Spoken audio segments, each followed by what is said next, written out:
In fact, the slide which will come up on the screen shows very clearly the price trend with respect to wheat, corn, rice and soybean in the period 1995 to 2008.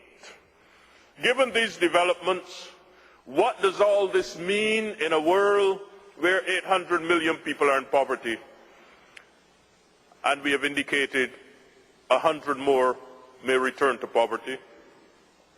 The 2008-2009 USDA ERS study on food security assessment showed that food insecure people in Latin America and the Caribbean will increase by 20% or 10 million over 2009 baseline, and that 38% of Latin America and the Caribbean population will be food insecure in the future.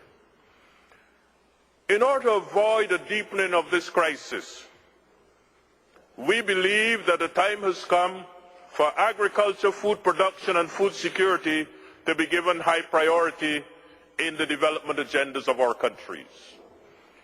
When I assumed the leadership of IICA in 2002, we incorporated food security as one of the 3 pillars of our mission, conscious as we were then that our democracies are not sustainable if a considerable percentage of the population does not have access to food. We began the administration in an environment in which food security and agricultural development were not high priorities on the development agenda. Today the situation is different. The 2008 World Development Report of the World Bank clearly indicates the importance of agriculture for achieving the Millennium Development Goals. Under these circumstances, we have worked steadfastly with our countries over the last couple of years to develop medium-term strategies to address food security in our hemisphere.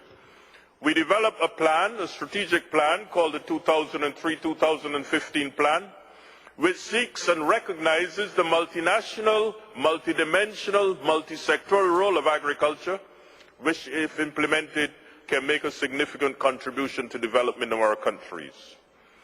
Based on the urgent need for the institution to focus its activities, we have defined 3 strategic areas of work: to improve the institutional framework related to research, extension and development of agricultural technology with a view to mobilizing technological resources for small-scale and family agriculture; to contribute to increasing the income of small and medium-scale farmers and those in family agriculture by linking them to markets, especially those food value chains, and improving marketing systems both internationally and nationally; and to monitor and report on the state and outlook for food security in the IICA member countries and facilitate hemispheric dialogue on these strategies.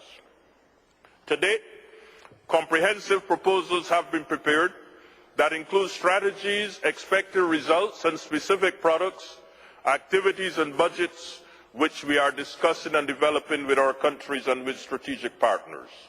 But we are aware that IICA's limited financial resources are insufficient to have a significant impact on food security in the hemisphere. And we are very pleased to hear of the decision by the G8 to assign $20 billion over the next 3 years to food security in the world, and we look forward to participating in those initiatives and hope that some of those funds will be spent in the countries of Latin America and the Caribbean.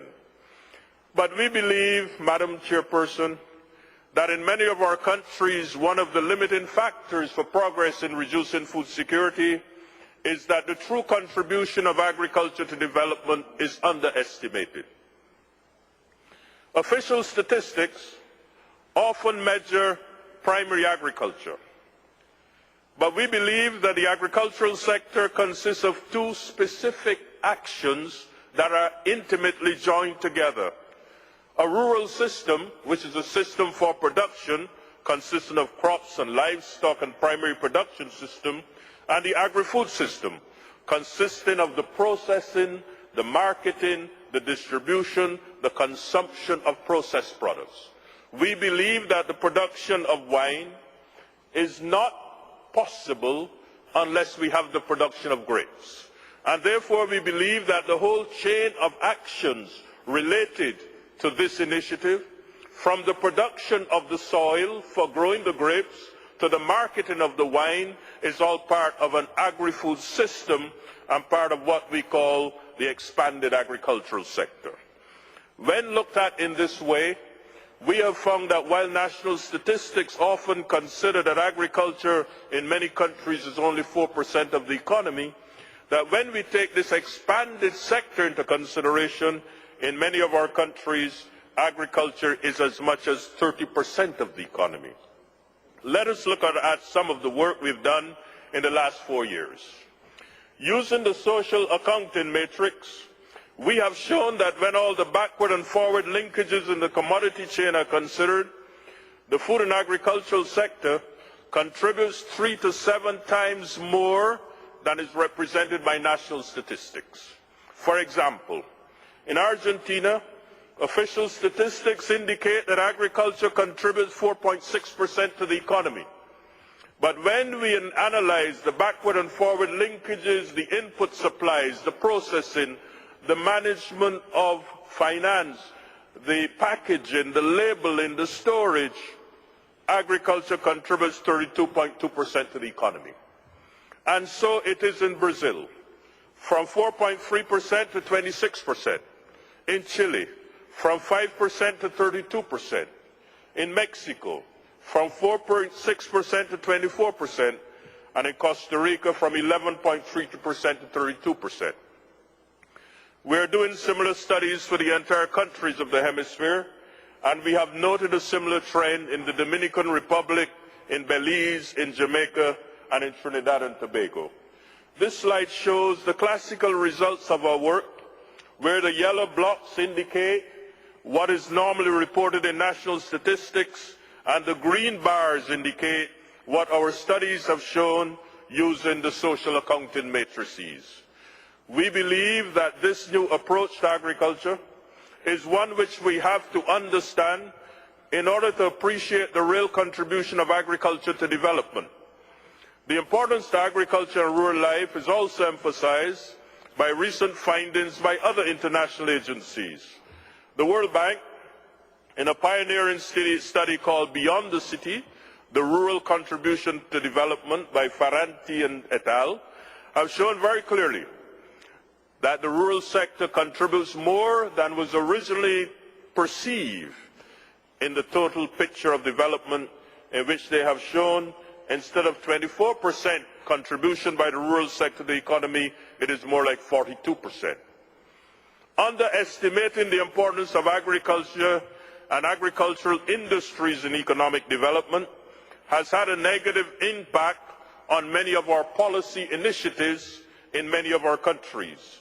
We have underfunded rural infrastructure. We have underfunded technology and development.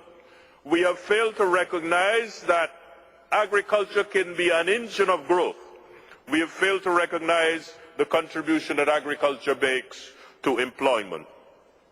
In our view, it is important, therefore, in a new context, to examine the real contribution of agriculture to development, the role in the production of biofuels, the role in the production of agro-industry, the role in the production of products for agritourism, the role in the production and the provision of rural employment and increased rural prosperity. The concept of an agricultural sector that is expanded allows us to redefine a new multi-sectoral role for the agricultural sector in national development as it contributes to helping us to treat the global challenges. But in order for agriculture to play this multi-sectoral role, we believe that the time has come for a new development model. There are those who call for a new green revolution. And we have no doubt that the green revolution has made a significant contribution to reducing poverty and improving the lives of people around the world. But we believe a green revolution is not enough. The time has come for a new development model, a model that seeks to understand the multi-sectoral, multidimensional role of agriculture.